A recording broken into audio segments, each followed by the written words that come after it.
Hello and welcome to After Dark Online. My name is Peter Sylvester and I am the Cross River Rail Delivery Authority's Director of Environment and Approvals. Today we are celebrating the commencement of NAIDOC Week and we will be talking about the project's approach to management of cultural heritage as well as the Delivery Authority's Reconciliation Action Plan. But before I commence, I would like to start with an acknowledgement of country. We acknowledge the traditional owners of the land on which we live and we work. We pay our respects to the elders, past and present. Throughout time, Brisbane, the land by the river, has been a path of transport for all people, a place of connection, a place of many tracks. The ancestors and elders travelled this terrain long ago, following tracks that we follow today.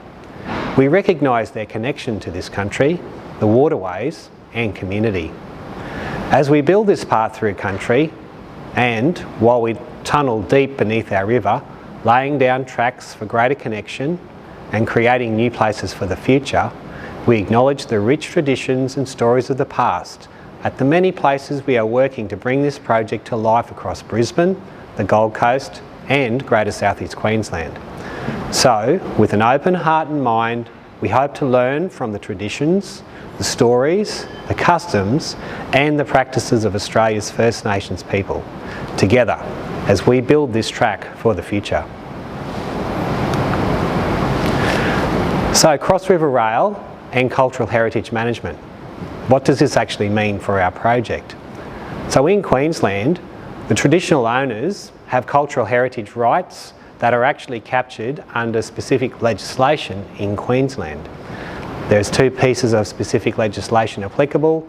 One is the Aboriginal Cultural Heritage Act of 2003 and the other is the Torres Strait Islander Cultural Heritage Act of 2003. These Cultural Heritage Acts, what they do in essence is they provide blanket protection of areas and objects of traditional, customary and archaeological significance. They recognise the key role that traditional owners play in cultural heritage matters, and also what they do, which is what is really important for our project, is they establish practical and flexible processes for dealing with cultural heritage matters in a timely manner, particularly for project delivery matters. So under the Cultural Heritage Act, what is cultural heritage? So the Act has a specific definition for both Aboriginal and Torres Strait Islander cultural heritage as anything that is a significant Aboriginal or Torres Strait Islander area in Queensland, or is a significant Aboriginal or Torres Strait Islander object in Queensland, or where there is evidence of archaeological or historical significance of Aboriginal or Torres Strait Islander occupation of an area in Queensland. So an area or an object that is significant because of either or both of the following: Aboriginal or Torres Strait Islander traditions and customs, or the history, including the contemporary history of any Aboriginal or Torres Strait Islander party for an area. So what does that really mean for us? How do we go about implementing cultural heritage management for a project like Cross River Rail? So under these acts, any land user or any land developer can develop and seek approval of a cultural heritage management plan under these cultural heritage acts. And what is a cultural heritage management plan? Well, it's actually an agreement between the land user, which is defined as a sponsor under the Act, and traditional owners, which are defined as endorsed parties under that Act. And that's developed under Part 7 of the Cultural Heritage Act. And cultural heritage management plans, they deal with how land activities can be managed to avoid or minimise harm to Aboriginal or Torres Strait Islander cultural heritage. So for our project, do we actually need a CHMP? Well, the short answer to that is yes, we do. So under the Act, a cultural heritage management plan must be developed and approved under Part 7 when an environmental impact statement is required for a project. And yes, Cross River Rail has been subject to quite a rigorous environmental impact statement process. Who do we actually have cultural heritage management plan agreements with? The greater area of Brisbane is actually contested land. So in respectful recognition that claims to native title in the area of Greater Brisbane are contested, we as a project negotiated CHMP agreements with the two traditional owner claimant groups. These were the Turrbal people and the Jagra No. 2 people. Under those Cultural Heritage Management Plan agreements, there are very practical things that we do with the parties to ensure that cultural heritage is identified and appropriate management measures are put into place. So under those cultural heritage management plans, they're quite specific in terms of how cultural heritage assessments of a project area are conducted and how clearances are given for our project activities. They outline how the cultural heritage induction requirements for site personnel are to be carried out. There are specific processes to manage any found objects. There are very specific processes in the event human remains are discovered as part of works. And for any found artefacts, ownership, custody and storage arrangements are quite specifically detailed in our cultural heritage management plans.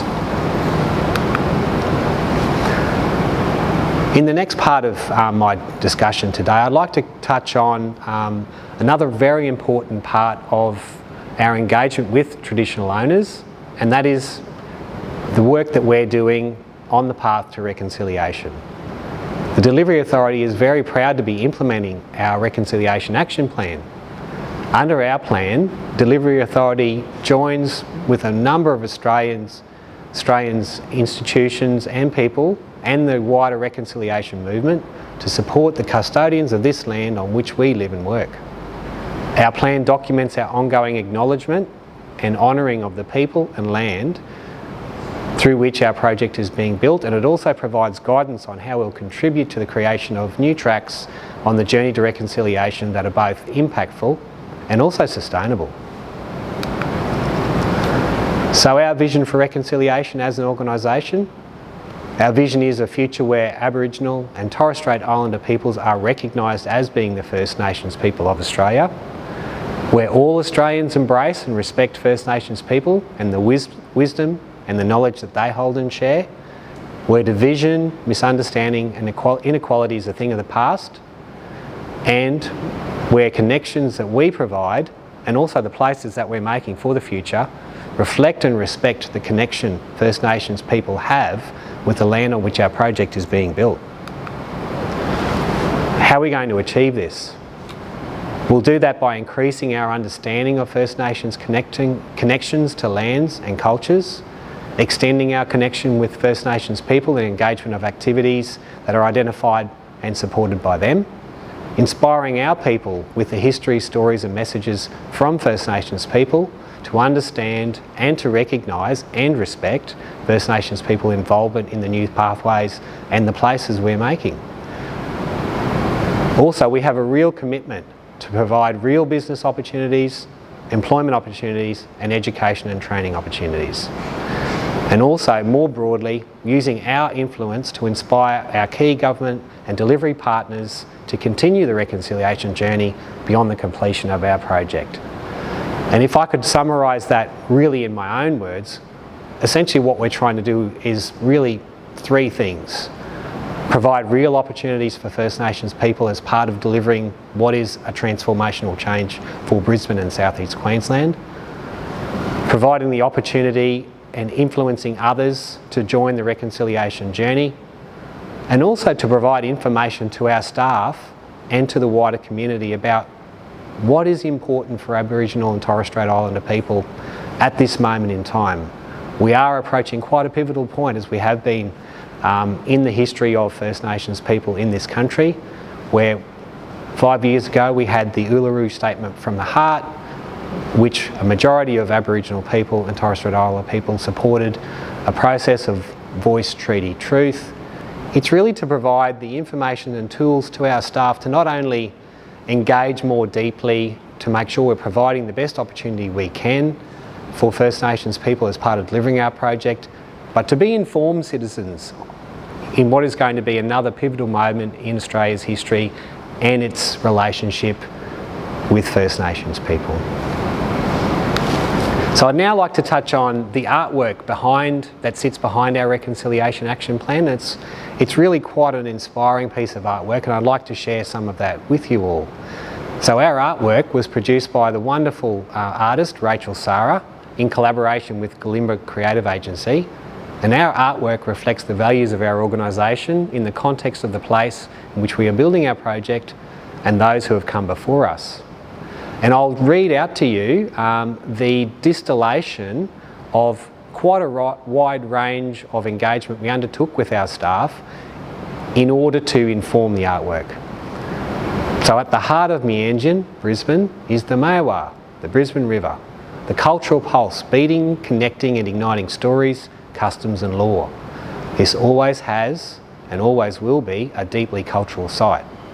From our past through to the present, with every footstep, we are guided by our ancestors' spirit. As we shift, disturb, adapt and grow, we are reminded of the culture of anchoring us to this place and supporting us through our journeys together. Once we understand and learn from the past, connect in the present and continue this link through to the future, we'll be able to create an environment that reflects and represents everyone. So in essence, the more we connect, the more we're able to grow vibrantly together. So when we were working through with our organisation and a wide representation of people within our organisation, Rachel Sara and Galimba really distilled down some of the key elements of who we are as an organisation and what we're trying to achieve into some key artwork elements. And you'll see these reflected here. They represent the past, the present and the future. They respect our values, which is innovate, collaborate and deliver. And they also represent the underlying support and guidance of our First Nations people. First Nations guidance, walking together, growing vibrantly together and sharing culture and knowledge.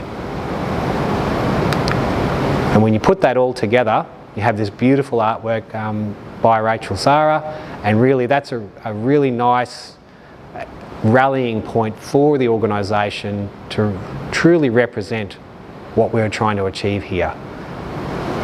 Connections for the future. Thanks very much.